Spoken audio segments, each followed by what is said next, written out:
эфире новости экономики на Якутия-24. В студии Нургуяна Иванова, и в ближайшие минуты я расскажу об экономических событиях в республике и стране. Активность крупных инвесторов на российском фондовом рынке существенно возросла на фоне стабилизации нефтяных цен.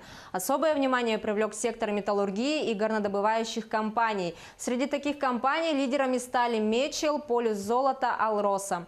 Что касается компании Мечел, то скупка акций началась в районе 90 рублей 50 копеек за акцию. Возможный коридор набора позиций будет от 90 до 100 рублей. Хотя общий тренд по данной акции нисходящий, но уровень 80 рублей является сильной поддержкой.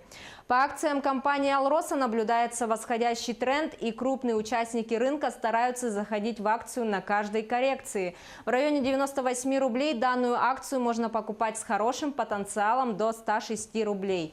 По словам экспертов, в ближайшее время цена акций Алроса может дойти до отметки 115 рублей.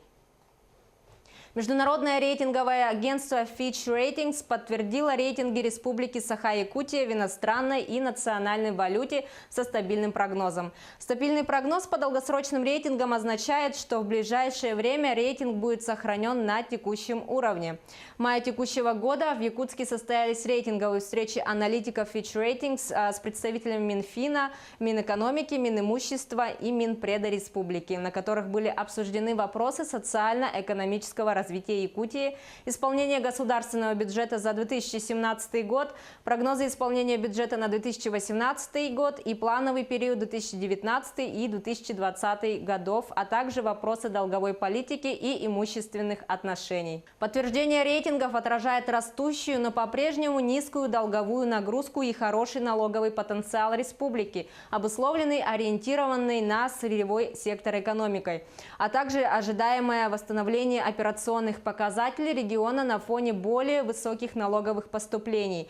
Кроме того, рейтинги учитывают значительные условные обязательства, а также концентрированный характер базы налогообложения региона, что делает его уязвимым к рыночной волатильности, прокомментировали в Министерстве финансов Республики Саха-Якутия. Якутия получит 3 миллиона рублей на приобретение дизельного топлива для агротехнологических работ. Соответствующее распоряжение подписал глава Кабинета министров России Дмитрий Медведев. В связи с ростом цен на топливо из резервного фонда правительства России выделяются 5 миллиардов рублей на субсидии 79 субъектам федерации в целях приобретения не менее 90 тысяч тонн дизельного топлива для агротехнологических работ. Средства предоставляются в рамках государственной программы развития сельского хозяйства и регулирования рынков сельскохозяйственной продукции, сырья и продовольствия на 2013-2020 годы. Районы Якутии, пострадавшие от весеннего паводка, получат средства на восстановление автодорог. Из государственного бюджета республики на эти цели будет направлено порядка 133 миллионов рублей. Соответствующее распоряжение 8 августа подписал исполняющий обязанности главы Кабинета министров Якутии Владимир Солодов в рамках реализации поручения временно исполняющего обязанности главы Якутии Айсена Николаева о ликвидации последствий паводка. Межбюджетные трансферты из государственного бюджета республики направят местным бюджетам Верхнеколымского, Среднеколымского, Усть-Алданского, Усть-Майского, Устьянского, Чурапчинского районов и округа город Якутск. Правительство России придало природному парку Якутии Ленские столбы статус особо охраняемой природоохранной территории федерального значения – национального парка. Получение статуса позволит привлечь в Ленские столбы дополнительные ресурсы, в том числе финансирование. Такое мнение выразил временно исполняющий обязанности главы Якутии Айсен Николаев.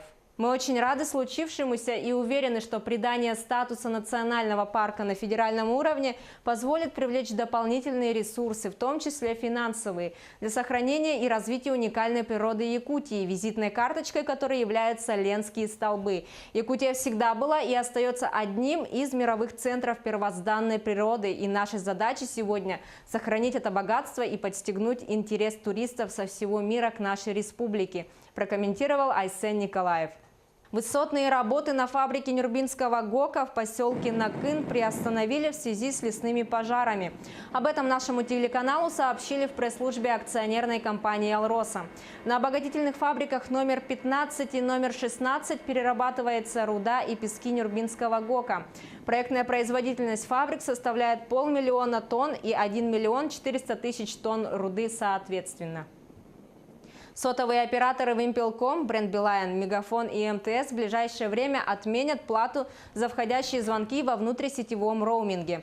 Этого Федеральная антимонопольная служба добивалась от них еще с лета прошлого года. Напомню, в июле 2017 года ФАС предписала МТС, Мегафону, Вимпелкому и бренду Теле2 изменить необоснованно высокие тарифы при поездках по России, посчитав, что тарифная политика операторов нарушает закон о защите конкуренции. Промышленным предприятиям возместят затраты. Правительство скорректировало порядок выделения субсидий организациям промышленности для возмещения части затрат на уплату процентов по кредитам. Соответствующее постановление вступило в силу сегодня. Отмечу, что субсидии из федерального бюджета предоставляют промышленным организациям для возмещения части затрат, понесенных в 2015 и 2016 годах. Получить ее могут российские организации гражданской промышленности, осуществляющие деятельность в сферах сельскохозяйственного, транспортного, тяжелого, энергетического, нефтегазового машиностроения, фармацевтической и медицинской промышленности и другие. На этом у меня все. Оставайтесь в курсе экономических событий на Якутия-24.